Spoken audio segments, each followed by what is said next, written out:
بسم اللہ الرحمن الرحیم۔ اسماء غیر متمکن کی اقسام شروع کی تھیں، یعنی مبنی کی اقسام۔ اس میں سے ہم نے اسماء موصولہ وغیرہ پڑھ لیے ہیں، تو آج تیسری قسم ہے اسماء اشارہ۔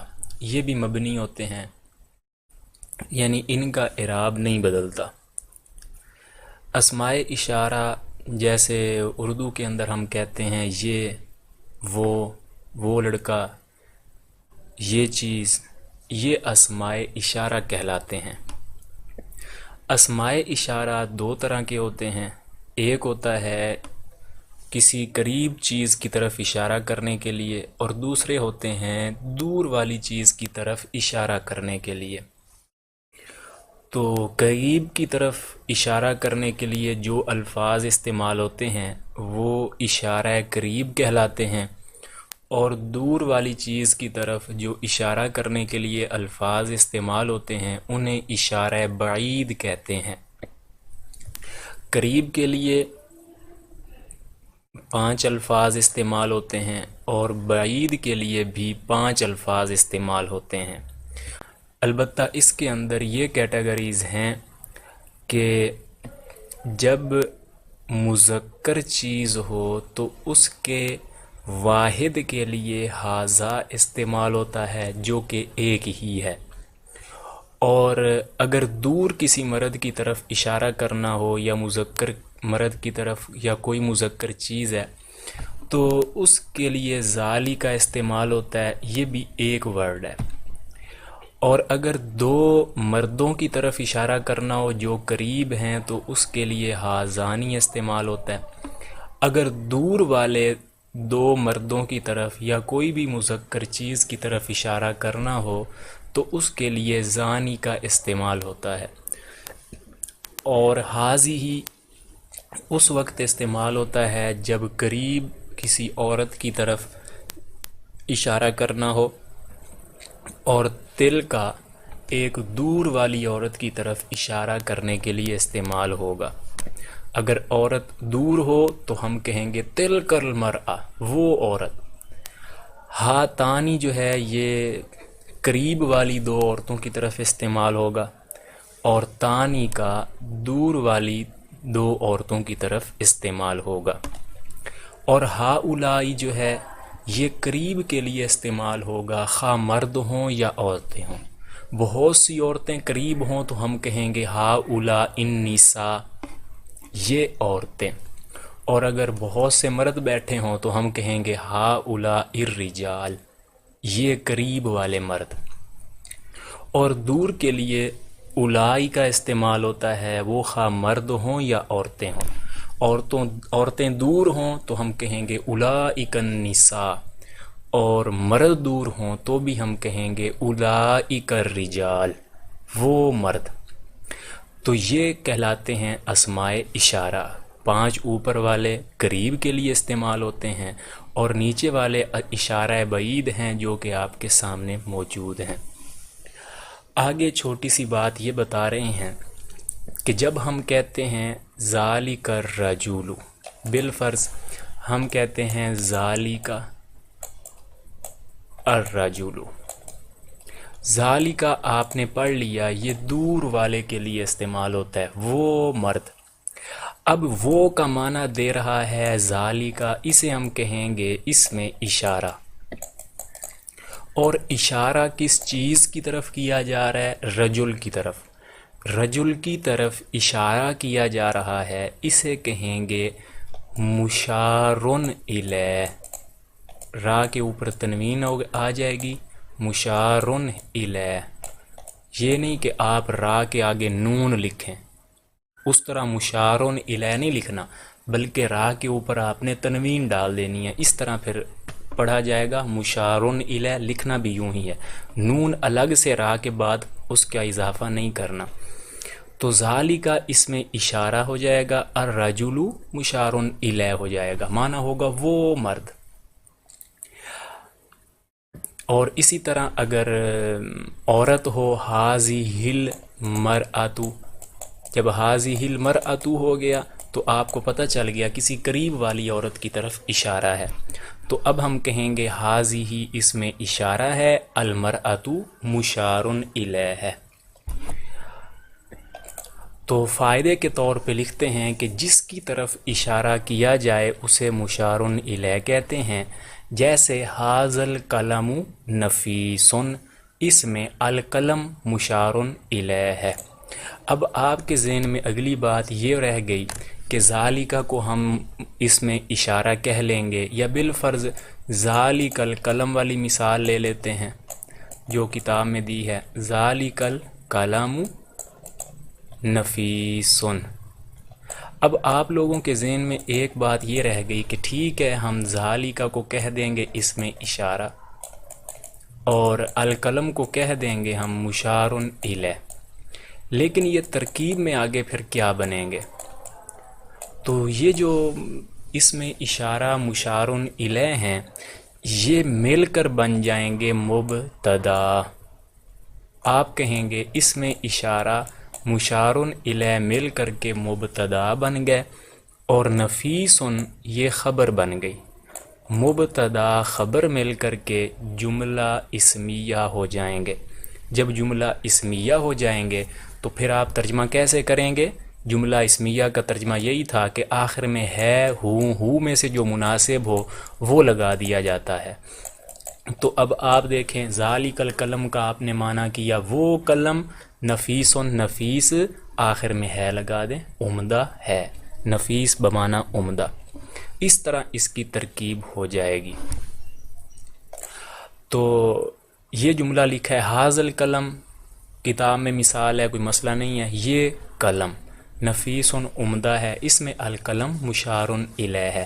نیچے ترکیب اس کی حل بھی کر دیا انہوں نے، حاذا اس میں اشارہ، القلم مشار الیہ، اس میں اشارہ مشار الیہ مل کر مبتدا ہوا، نفیس خبر، مبتدا اور خبر مل کر جملہ اسمیہ خبریہ ہو گیا. مزید یہ مثالیں آپ کے سامنے اور بھی موجود ہیں. ایک بات اور سمجھ لیجئے کہ جب بھی اس میں اشارہ کے بعد الف لام والا اسم آ جائے، یہ بات توجہ سے سنیں، بالفرض ذالک القلم ہے، اس میں اشارہ کے بعد اگر الف لام والا اسم آ جائے تو پھر آپ نے ان دونوں چیزوں کو جوڑ کر کے جملے کا ایک پارٹ بنا دینا ہے. یہ بات توجہ سے سنیں کہ جب اس میں اشارہ کے بعد الف لام والا اسم آ جائے تو ان دونوں کو جوڑ کر کے آپ جملے کا ایک پارٹ بنائیں گے. بالفرض یہاں پہ ہم نے کیا کہا تھا کہ ذالکہ اس میں اشارہ، القلم مشار الیہ، اس میں اشارہ مشار الیہ مل کر کے ایک پارٹ بنے جملے کا مبتدا، نفیس الگ سے خبر ہو جائے گی. لیکن بالفرض ایسا آ جائے ذالکہ کلامن، ذالکہ کلامن، یعنی اس میں اشارہ کے بعد والا اسم اس کے اوپر الف لام نہیں آتا، تو پھر آپ ذالکہ کو، اکیلے ذالکہ کو جملے کا ایک پارٹ بنا دیں گے اور کلامن کو جو بعد میں آیا ہے اس کو جملے کا دوسرا پارٹ بنائیں گے. یعنی اب آپ کیا کہیں گے؟ ذالکہ اس میں اشارہ، پھر یہ اکیلا ہی مبتدا. اگر یہ آپ نے ٹپ سمجھ لی ہے تو پھر انشاءاللہ آپ کو اس میں اشارہ مشار الیہ کی ترکیب وغیرہ سمجھنے میں مشکل نہیں ہوگی. اور قلم ان کی دو حیثیتیں ہیں، ایک یہ ہے کہ آپ اس کو مشار الیہ کہہ دیں اور مشار الیہ ہو کر کے خبر، مبتدا خبر مل کر جملہ اسمیہ، یوں اس کی ترکیب ہو جائے گی. لیکن اگر اس میں اشارہ کے بعد الف لام والا ہو تو پھر اس کو آپ خبر نہیں کہیں گے، بلکہ پھر آپ اس میں اشارہ مشار الیہ کو ملا کر کے مبتدا بنائیں گے، یا وہ خبر بنے جو بھی بنے، یعنی ایک پارٹ بنے گا. اب آپ کے سامنے یہ سلائیڈ میں ترکیبیں لکھی ہوئی ہیں، یہ سارے مبتدا خبر بنتے جا رہے ہیں۔ دیکھیے ھذا قلم، یہ قلم ہے۔ اب ترجمے میں بھی تھوڑا سا فرق آتا ہے۔ بالفرض آپ کے سامنے مثال ہو ذالک القلم، اب یہ اس میں اشارہ مشار الیہ مل کر میں نے آپ کو بتایا ایک چیز بنے گا، مبتدا، نفیس آگے خبر الگ آئے گی۔ اس میں اشارہ مشار الیہ کا ترجمہ کیسے ہوگا؟ یہ وہ قلم، بس آگے ہے کا اضافہ نہیں ہو سکتا، اس لیے کہ یہ صرف ہم نے جملے کا ایک پارٹ بنایا ہے، نہیں آگے لگا سکتے۔ لیکن جب یہ اس طرح آ جائے کہ ذالی کا جو ہے وہ اس میں اشارہ ہو، اس کے بعد قلمن بغیر الف لام کے آ جائے، تو پھر آپ نے اس کو ترکیب میں پورا جملہ بنا دیا ہے، مبتدا خبر مل کے جملہ اسمیہ۔ جب پورا جملہ بنایا ہے تو اب آپ آخر میں ہے بھی لگائیں گے، ذالک قلمن، وہ قلم ہے۔ امید ہے کہ یہ آپ فرق سمجھ چکے ہوں گے۔ اب یہ ساری مثالیں آپ کے سامنے موجود ہیں، آگے حل شدہ ہیں۔ ھذہ حجرۃ، یہ کمرہ ہے۔ ھذہ اس میں اشارہ مبتدا، حجرۃ مشار الیہ خبر۔ اس طرح یہ ساری آپ جو ہے نا ان چیزوں کو، ان مثالوں کو دیکھ لیں، آپ کو اس میں اشارہ سمجھ آ جائے گا۔ اولئک عابدون، دیکھیں وہ عبادت کرنے والے مرد ہیں۔ اولئک اس میں اشارہ مبتدا ہے، عابدون مشار الیہ خبر ہے۔ اب عابدون وہ زیادہ بندوں کے لیے اشارہ کیا گیا ہے اور دور والوں کے لیے کیا گیا ہے، تو اولئک لے کے آئے ہیں۔ آگے چند ایک تراکیب اور دی ہیں، اگر آپ اسی اصول کو سامنے رکھیں تو آپ ان مثالوں کو حل کر سکتے ہیں کہ اس میں اشارہ کے بعد الف لام والا اسم آئے گا تو وہ مل کر ایک پارٹ بنے گا، جیسے ھذا البیت قدیم۔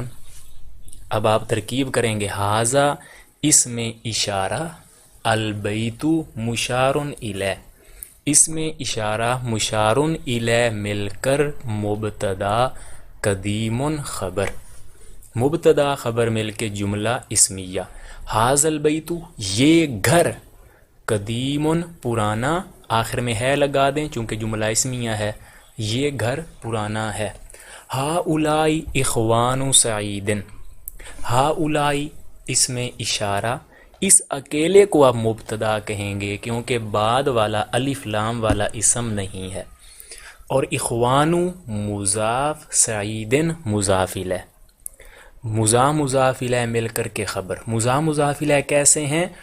ترجمہ کر کے دیکھیں، سعید کے بھائی، یہ کا کے کی والا ترجمہ مضاف الیہ میں آتا ہے، بعد والا مجرور بھی ہے تو مضاف الیہ ہے، ترجمہ ہوگا یہ سعید کے بھائی ہیں۔